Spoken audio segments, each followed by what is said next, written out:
बेटी की सतरंगी शादी। मालिक, बहुत रात हो गई है।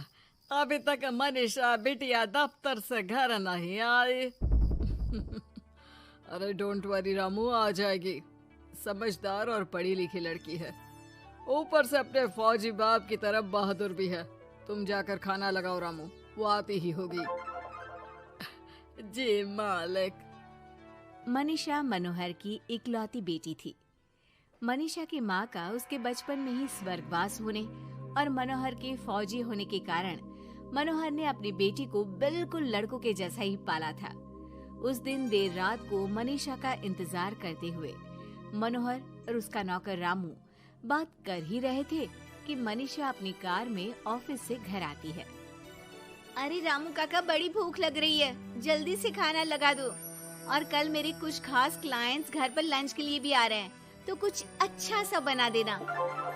और बताओ मनीषा बेटा, ऑफिस का काम कैसा चल रहा है? एकदम जबरदस्त चल रहा है पापा। इनफैक्ट कल की प्रेजेंटेशन में तो मैंने 2 करोड़ की डील फाइनल कर दी और अगले हफ्ते हमारी कंपनी नया प्रोडक्ट लॉन्च करने वाली है। पता है पापा, मुझे इसका हेड बनाया जा रहा है। अरे वो ये हुई ना मेरी शेर बेटे वाली बात। वेरी गुड बेटा। रामू उस घर में पिछले 28 साल से नौकरी कर रहा था, तो वो घर के सदस्य जैसा ही था। रामू मनीषा को चिढ़ाते हुए कहता है, मनीषा बिटिया, आप कल बाजार से थोड़ी सब्जियां लेकर आओगी? कल तो आपके दफ्तर की छुट्टी भी है। काका, मैं आपको अपना मोबाइल दे देती हूँ, आप ऑनलाइन सब्जियाँ मंगवा लेना, मैं पेमेंट कर दूंगी।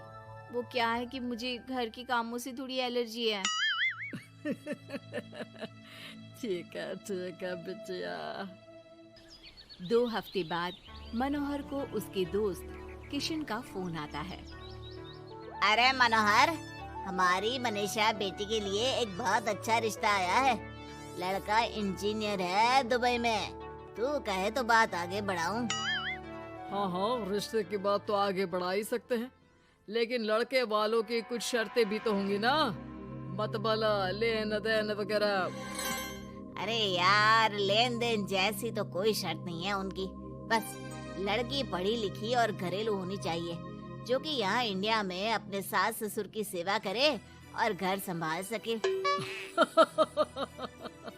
अरे यार किशन, तू तो मनीषा को जानता ही है, पढ़ी लिखी और जिम्मेदार तो है वो, लेकिन घर के नहीं बाहर के कामों में मुझे नहीं लगता कि वो मानेगी। लेकिन फिर भी मैं उसे पूछ के बताता हूँ तुझे।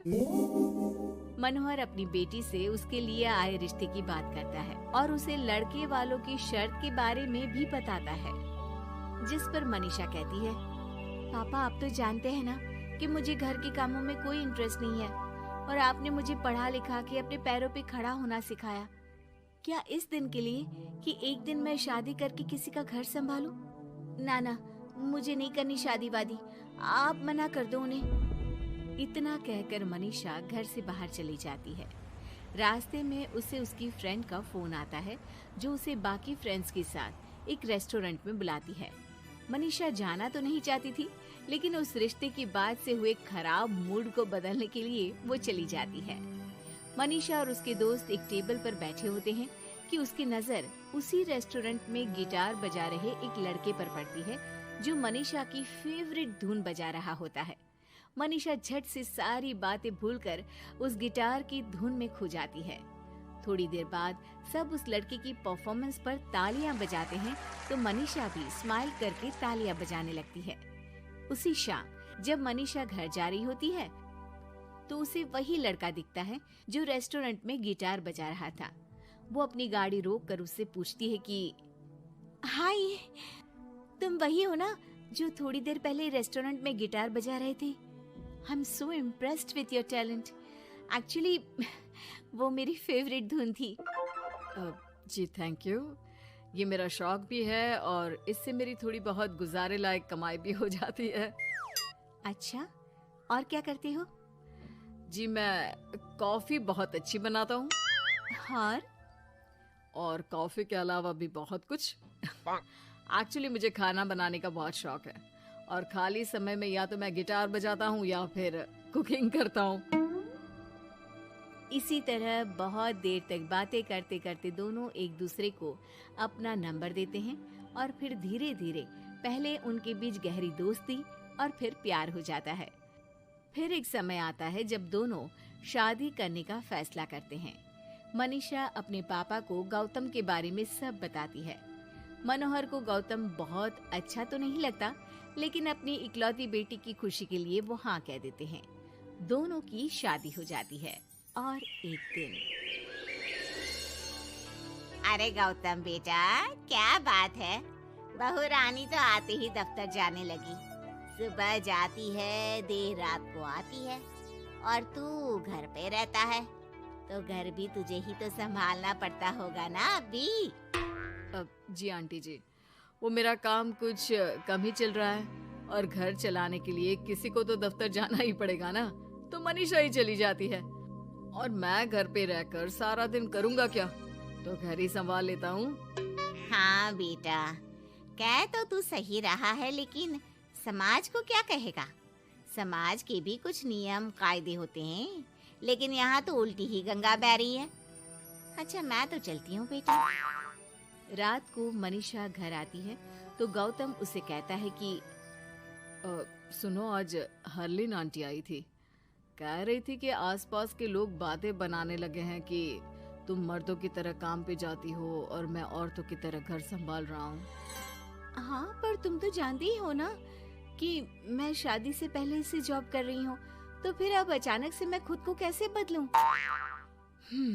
एक काम करते हैं, तुम कुछ महीनों के लिए घर से ही ऑनलाइन सारा काम कर लो और हो सके तो घर के काम ट्राई भी कर लो, और मैं बाहर जाकर अपने लिए पक्की नौकरी ढूंढता हूँ।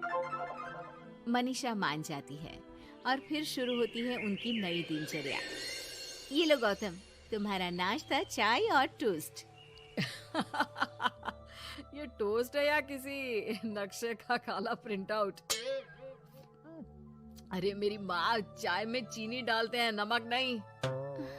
ठीक है, मैं क्या करूं? चीनी और नमक एक जैसे ही तो दिखते हैं ना। तुम्हें खाना है तो खाओ, वरना ऐसे ही जाओ। अच्छा, तो तुम्हारी क्वालिफिकेशंस क्या है? क्या काम आता है तुम्हें? जी, मैंने वैसे तो बीकॉम किया है, लेकिन काम का कोई एक्सपीरियंस नहीं है। एक्चुअली मेरे पेरेंट्स ने ज़बरदस्ती मुझे ये डिग्री करवा दी थी। मुझे तो गिटार बजाना ही पसंद है सर। ठीक है मिस्टर गौतम, जब हमारी कंपनी को किसी गिटार परफॉर्मेंस की ज़रूरत होगी तब आपको बुला लिया जाएगा।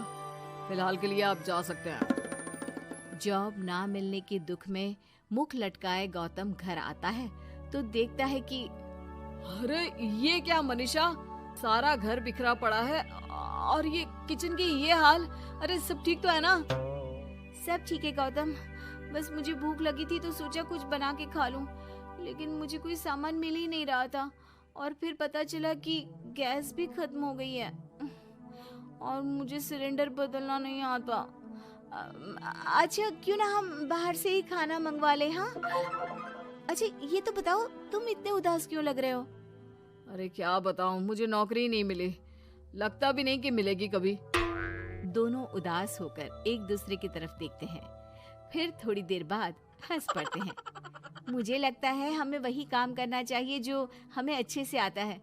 कल से मैं ही ऑफिस जाया करूंगी और मैं हमारा ये प्यारा सा घर संभालूंगा।